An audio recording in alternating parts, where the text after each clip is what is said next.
Hello and welcome, my name is Ansu and today I'm here to do my mid-year book freakout tag. If I'm not wrong, I've actually done this once before. If it is there, I will leave it linked above somewhere. But let's get into the questions. I'm super excited about this one, so let's get into it. Best book that you read in the year so far. I'm counting till June 30, so like the middle of the year perfectly. My favorite book this year so far, if I wanted to like really narrow it down, is probably The Therapist by B.A. Paris. I really enjoyed that book, okay? I'm not gonna lie, it was so good. It is a thriller, basically. We have Alice and Leo who moved into this circle type of a neighborhood. They get this really lovely house, but something is actually going down. Something is wrong over there. Nobody's really talking about what happened to the previous owners, and there seems to be some stuff that's going on. Somehow Alice is having this huge connection with the previous owner. We're trying to figure out what the heck is going on. And, you know, thriller ensues. It's so good. I really enjoyed it. I had a lot of fun reading it.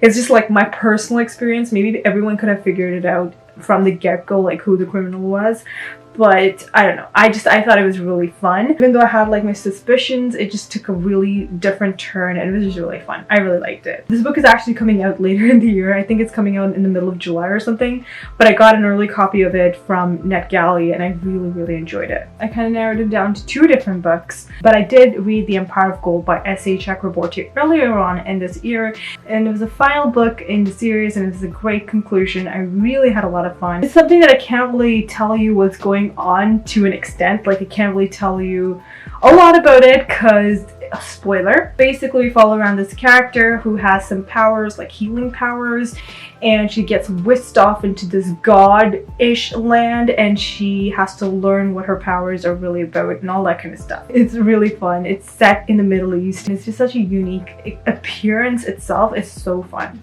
If you haven't read it, please get to it. It is pretty popular, so I feel like you probably heard of it.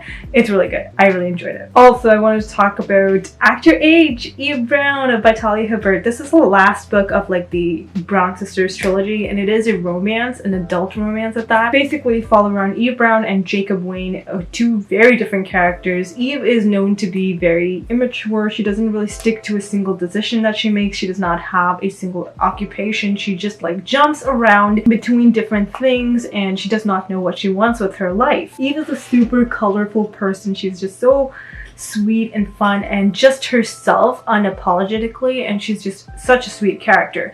On the flip side, we have Jacob Wayne, who is very particular about everything. One day Eve is kind of cut off from her like trust funds from her parents and she has to kind of fend for herself for a year, and then she'll be put back into the trust fund with her parents, and so basically she has to find a job and stick to it for a year.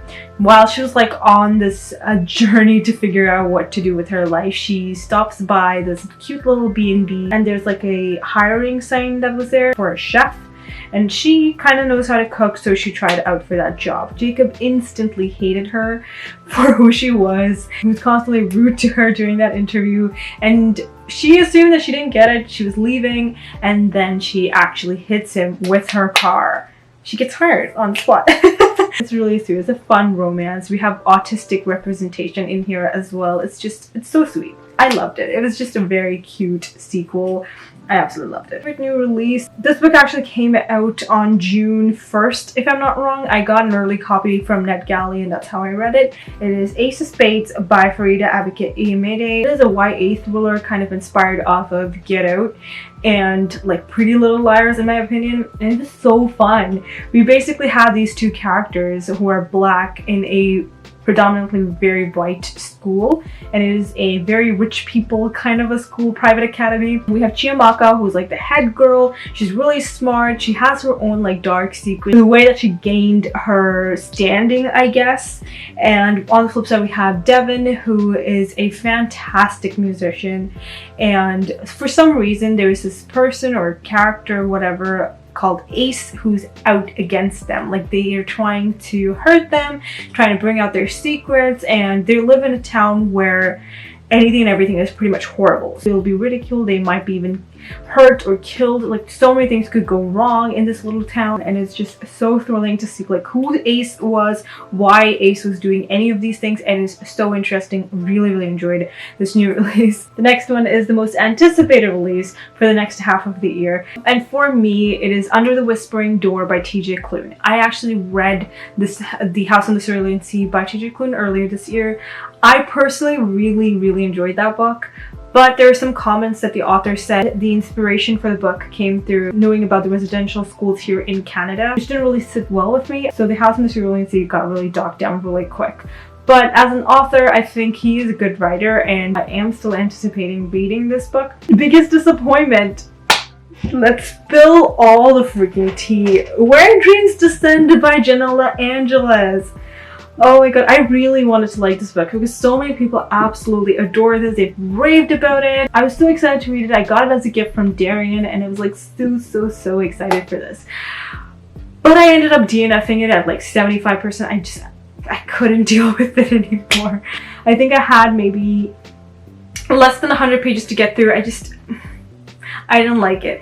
I personally thought there were two like perspectives, sort of, or main perspectives, like this girl who is living in this circus place who escapes from there, and she realizes that she was held hostage basically without her realizing that, and she escapes, goes to this other circus place, and she showcases her talent, kind of like Night Circus. Anyway, for some reason throughout the performance, performers are getting lost. They're going missing for some reason. They're just leaving in the middle of the competition, and we don't know what's going on. So we're trying to figure out what's going on over there. And also we have on the flip side the guy who is holding her hostage.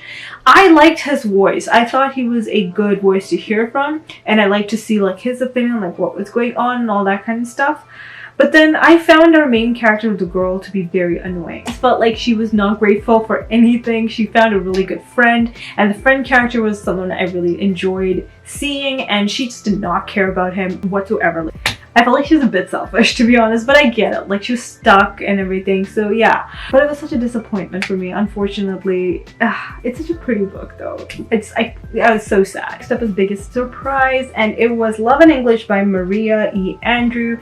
I got this book from HarperCollins as an early copy, and you know what? I would never have picked this up if I didn't get this as a physical copy.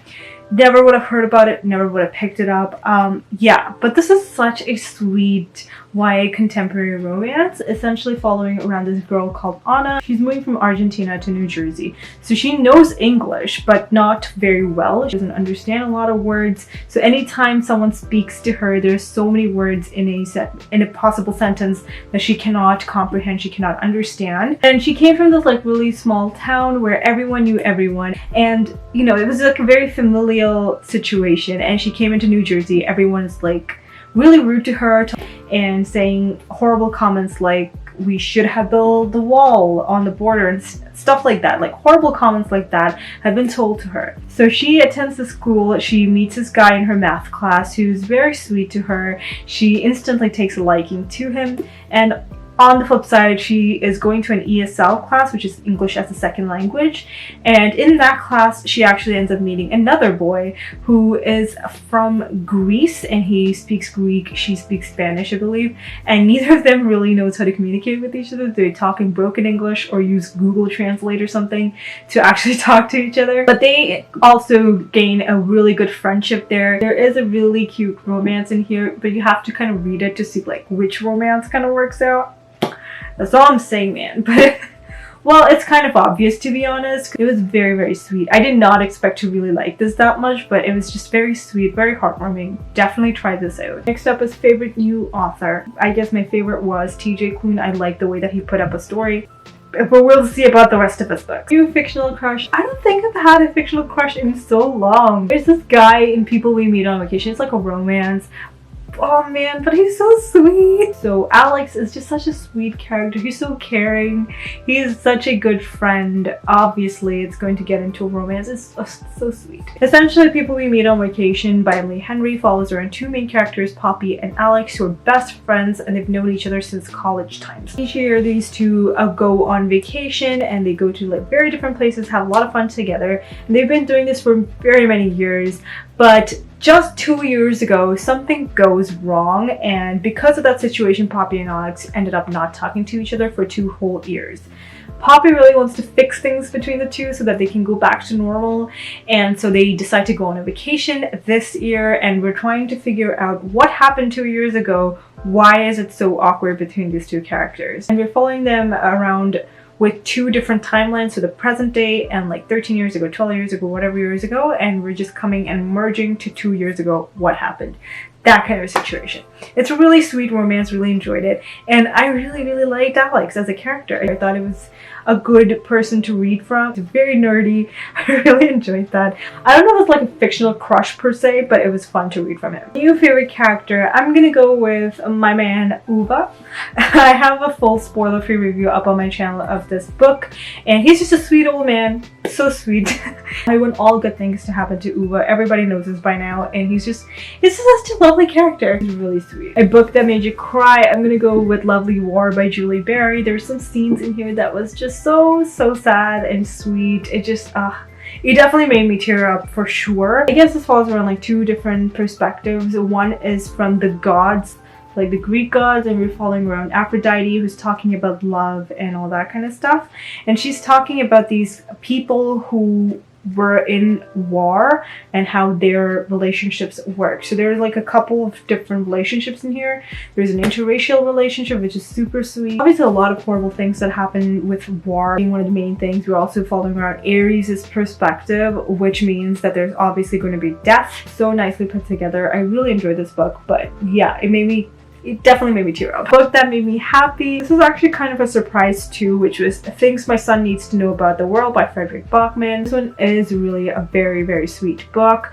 Basically, it's a nonfiction where Frederick Bachman is talking about things that his son needs to know about the world. And it just goes like really short essays, and that he's talking about his love for his wife, the little things that happened with the dealing of a baby, I guess, and all of those things. It's just very sweet. I absolutely enjoyed reading this. It was so cute. Next up is The Most Beautiful Book. This again ties into my most disappointing reads, which is Where Dreams Descend. I cannot get over how beautiful this book is. It's incredible. Unfortunately, I didn't love what was inside here, but still, it's so beautiful to look at. Look at that. It's so good.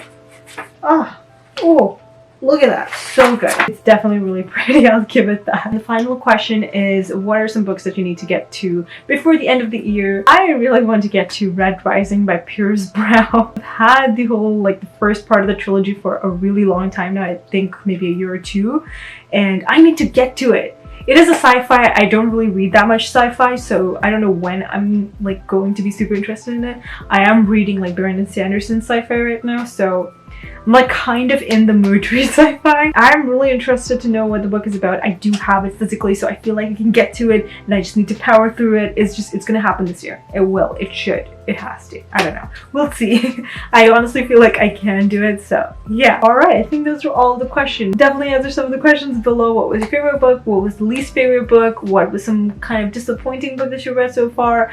What is your favorite cover? Maybe like anything. Just answer some questions down below so we can chit chat about it. If you're new here, hi, welcome. My name is Ansu. Please don't forget to subscribe and hit that bell icon to be notified every single time I upload a new video. Thanks so much for watching. I'll see y'all next time with another one. Until then, I'll talk to you all in the comments. Bye!